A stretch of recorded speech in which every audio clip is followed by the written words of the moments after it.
Now, with a look at what stories are making the headlines this Sunday, it's the very latest ITV News.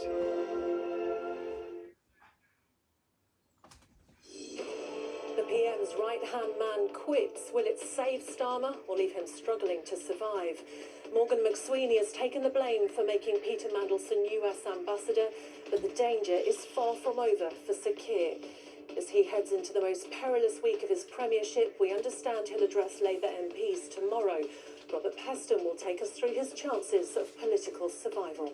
Also tonight. More Epstein file fallout for Andrew, the Romanian woman's dinner invite to the palace with lots of privacy promised. Plus...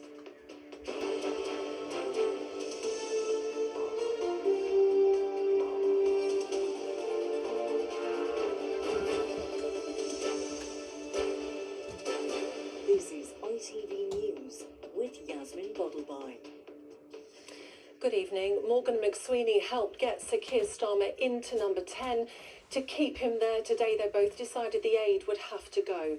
The PM's chief of staff quit this afternoon, saying the Mandelson mess was his fault, that he had advised the Prime Minister to make him US ambassador just months before he was sacked over his ties to Jeffrey Epstein. It was a move designed to take the heat off the PM.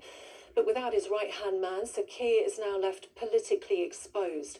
And with rumours of rival leadership bids already in the offing, Starmer is expected to come out fighting before Labour MPs tomorrow. Our political correspondent, Shihab Khan, has the latest. He has been at the heart of power in number 10 as the Prime Minister's closest political ally. But tonight, as pressure piles on Keir Starmer over the appointment of Peter Mandelson, his Chief of Staff, Morgan McSweeney, has quit. In a statement today, he said, "After careful reflection, I have decided to resign from the government. The decision to appoint Peter Mandelson was wrong. He has damaged our party, our country, and trust in politics itself. When asked, I advised the Prime Minister to make that appointment, and I take full responsibility for that advice."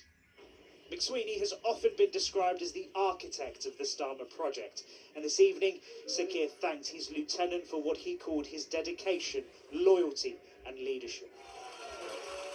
It was during the Jeremy Corbyn years, while McSweeney led the think tank Labour Together, that he identified Keir Starmer as a potential leader, someone to take on the left of the party. By his side, McSweeney guided him to the top of the Labour Party and then into number 10. His stock was so high that as recently as this morning, Cabinet Ministers still wanted him to stay. I see absolutely no point in getting rid of staff members or the Chief of Staff over this. So I think Morgan McSweeney is also doing a good job and should continue in his role. ITV News has contacted all the MPs who have questioned the Prime Minister's own position over the last few days, and none were available for interview. But the Tories say it was about time for this resignation and that Keir Starmer himself should take responsibility. This is not McSweeney's first experience of controversy. His time as Chief of Staff has been marked by growing unrest on the Labour benches over the government's repeated U-turns. There were also accusations he was behind anonymous briefings against cabinet ministers. There will be no love lost for some, perhaps including the former Deputy Prime Minister, Angela Rayner. This was uploaded to TikTok today, as she apparently prepared to get camera ready. How does that not fire? That is amazing. While the potential leadership challenger was getting a makeover, the question remains if this resignation will change the situation for the Prime Minister. It is impossible to overstate the importance of Morgan in this government, so it will be a huge loss for the Prime Minister, and I think ultimately it makes his chances of weathering this storm slimmer. Morgan McSweeney might be gone, but now all attention will turn to the Prime Minister and how he now governs without his right-hand man. Shihab Khan, ITV News. Our political editor, Robert Peston, joins me now. So, Robert, still no word from Peter Mandelson. What are you hearing from within government tonight about his sacking and then McSweeney's resignation today? So, the Prime Minister is trying to continue as if it's business as normal, talking to his close colleagues. Tomorrow we will get the early results of a review he has asked his official to carry out into why it was that when Peter Mandelson was vetted for the job of American ambassador, all this terrible stuff about his really close relationship with Epstein was never revealed. And, you know, those ministers who are loyal to Keir Starmer insist that the country doesn't want a new Prime Minister. However, when I talk to Labour MPs, they paint an entirely different picture. Many of them have completely lost confidence in the Prime Minister's judgment. They also point to McSweeney's resignation statement, which says, in terms, that he is resigning because it was a misjudgment to appoint Mandelson as American ambassador, and McSweeney admits that yes, he gave his advice that he thought Mandelson would be an appropriate ambassador. The problem in that statement is it wasn't McSweeney who made the appointment. The terrible judgment was ultimately made by the Prime Minister. And so there are many Labour MPs who say it is the Prime Minister who has to take responsibility and quit. Now, he shows absolutely no signs of doing that, so the really big question now is what could force him out? Pretty much all the candidates for the job have problems with announcing now that they want to be a candidate. We just saw Angela Rayner in that rather wonderful TikTok having her hair done.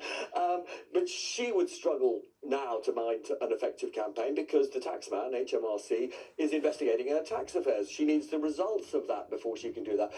Wes Streeting, the Health Secretary, another candidate, it's basically Mandelson's protege. He's got to explain his relationship with Mandelson before he would be seen as a proper and fit candidate. And then Andy Burnham, well, Prime Minister blocked his attempt to have a seat in the Commons, so the Mayor of Manchester can't stand at the moment. That doesn't mean, however, that Keir Starmer will survive. There are all sorts of stories, all sorts of different plotting going on. So, for example, there are some MPs who are saying the deputy leader, Lucy Powell, should stand in for a few months as essentially a caretaker Prime Minister while the Labour Party sorts itself out. The key event coming up is the Gorton and Denton by-election in 2 weeks' time. And I say Labour MPs say, 3 weeks' time, if Labour were to lose in a humiliating circumstance in that election, then they believe that at that point Starmer has no future as Prime Minister.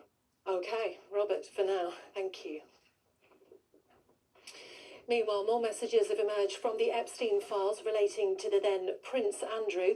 In a 2010 exchange, an email sent from an account with the name The Duke tells Jeffrey Epstein, "We could have dinner at Buckingham Palace and lots of privacy."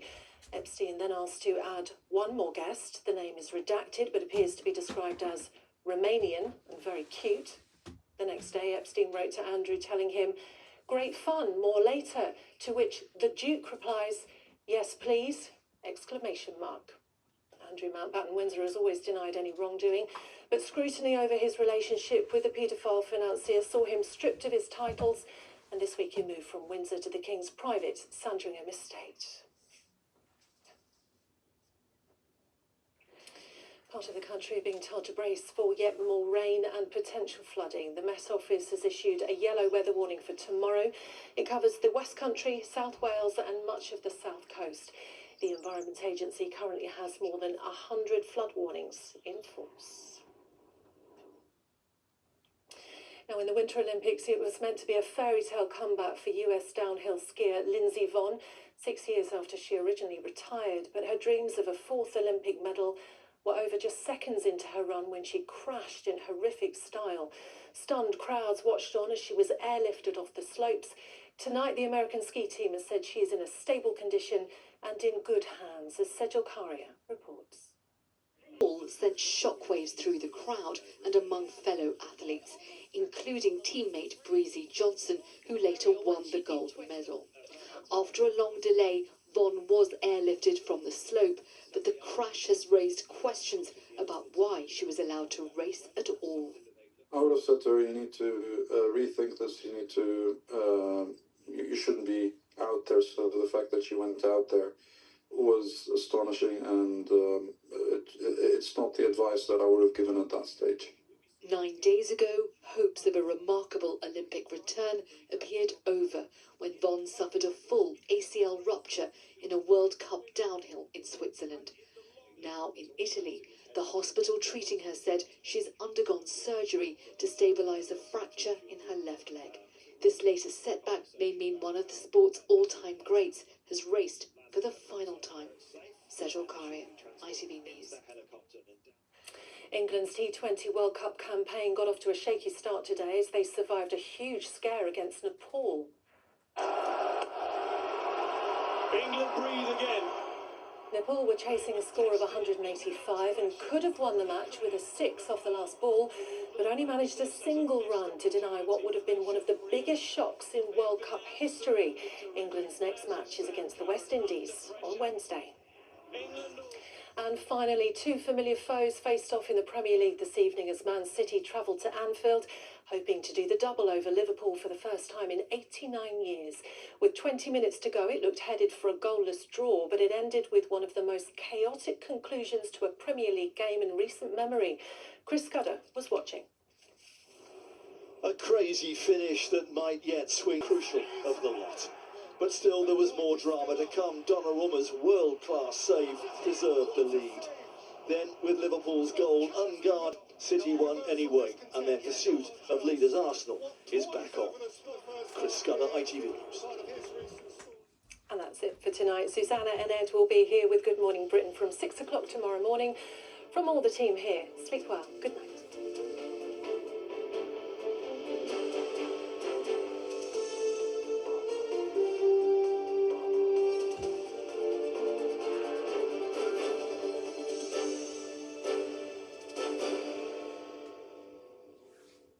If you